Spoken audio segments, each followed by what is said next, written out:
Tory government retreated. They didn't implement it. So the movements that we organise can make a difference. We can stop cuts going through. And of course that goes not just for young people, but also all of the issues that are coming in the public sector. It's not a coincidence that they keep talking about we won't cut the National Health Service. They are nervous about what the response to the cuts on the public sector are going to be. But of course they will cut the National Health Service and every other bit of the public sector. They've already got the cuts planned, in reality, in the National Health Service. I don't know how many of you saw the Tory Shadow Minister Hammond saying that he was confident that there wouldn't be a winter of discontent, that the unions would not react after a Tory government was elected next May. And he said, I know the union leaders are tub thumping, that's their job, but we've had very reasonable discussions with them, and they've said that they're not going to go out on strike. Now, unfortunately, that's probably a grain of truth in that. That they're thinking, well, the Tories are going to get elected, we better try and be nice to them. That was the attitude when Thatcher got elected as well from the majority of the right-wing trade union leaders. But that's the leaders. The rank and file is a different question. And the right-wing trade union leaders in Britain, for 12 years, have used the idea you can't fight because if you fight back against this Labour government, you'll end up with a Tory government, and that will be even worse. Well, what do they do when actually faced with a Tory government? It will be very difficult, even if it doesn't happen immediately, it will be very difficult to hold back struggle. And that's particularly the case because this year, especially amongst industrial workers in response to the recession, we've seen workers winning victories. Not the mass of the working class, not everybody's been out on strike, it's still a relatively small minority, but the construction workers who were around Lindsay Oil Refinery and actually around the whole of the country have won 3 victories this year as a result of their strike action. And contrary to the propaganda in the press, those strikes were not against foreign workers, they were fighting for trade union rights of pay and conditions for all workers. We've seen Linamar, a militant convener of a factory, sacked by the bosses in the car industry, which is on its knees, the workers there at the moment. A member of the Socialist Party, the workers there voted for all-out strike action and the management were forced to reinstate that convener. In Vistian, the car plants as well, we've also seen victories. And of course there are more struggles coming. I don't know how many of you have seen today the results of the ballot on Royal Mail of the postal workers. There was a 67% turnout and 76% voted in favour of strike action. That's the strongest in the history of postal workers in a national ballot for strike action, and there's huge pressure on the leadership now to take some kind of decisive action on that issue. But while industrial struggle and struggle amongst young people is important, that itself is not enough. There's also the question of developing a political alternative.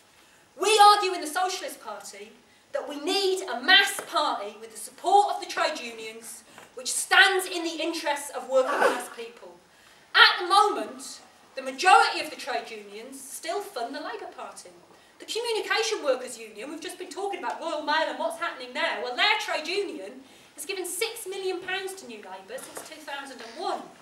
The leaders, the majority of the leaders, want to carry on with that. They kind of hope of having an influence on the Labour Party. But the membership have had enough.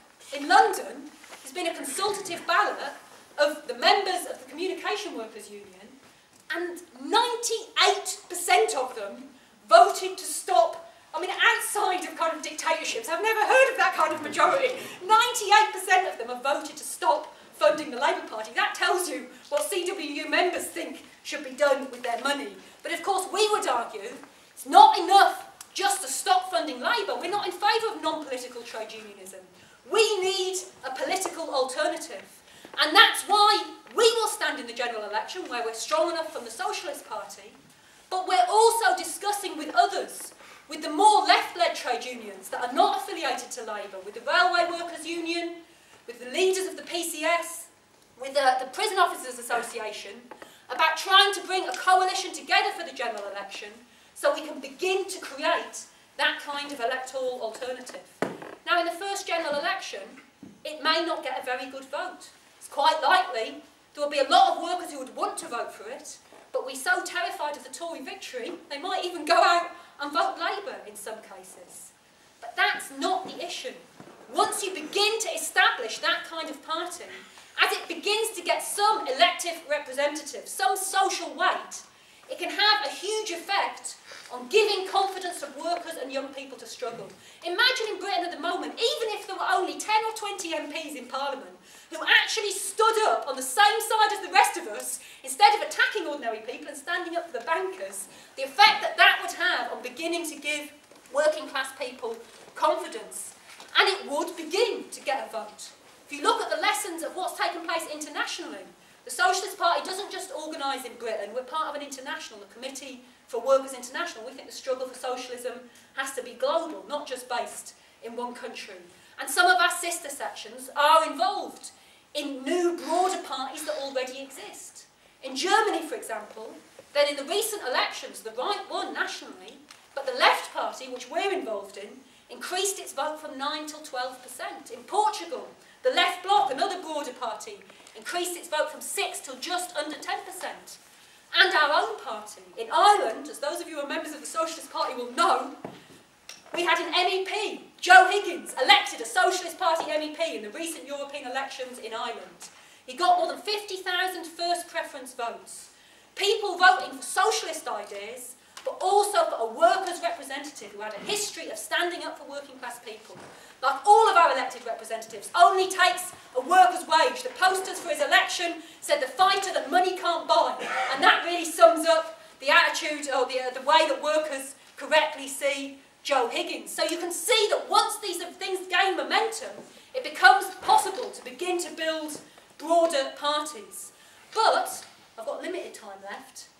I do want to make a few points, because it's not just a question of building new parties, it's also a question of what kind of new parties, what they stand for, what they fight for. There was another election recently in Greece, and in Greece we're part of Syriza, to pronounce it very badly, I hope there's no Greek people in the room, which is another broad kind of left coalition that exists there. Now their vote went down, they only got 4.6%, but the reason for that is because they moved to the right. They were scared of differentiating themselves too much from the capitalist parties. They tried to compromise, and as a result, people couldn't see in the same numbers the reasons for voting for them. In the areas where we had the candidates and we stood on our programme, Syriza's vote went up compared to the last election. So a left programme was able to win support in the way that their approach of compromise did not. And we will fight for any new broader formation to adopt a socialist programme.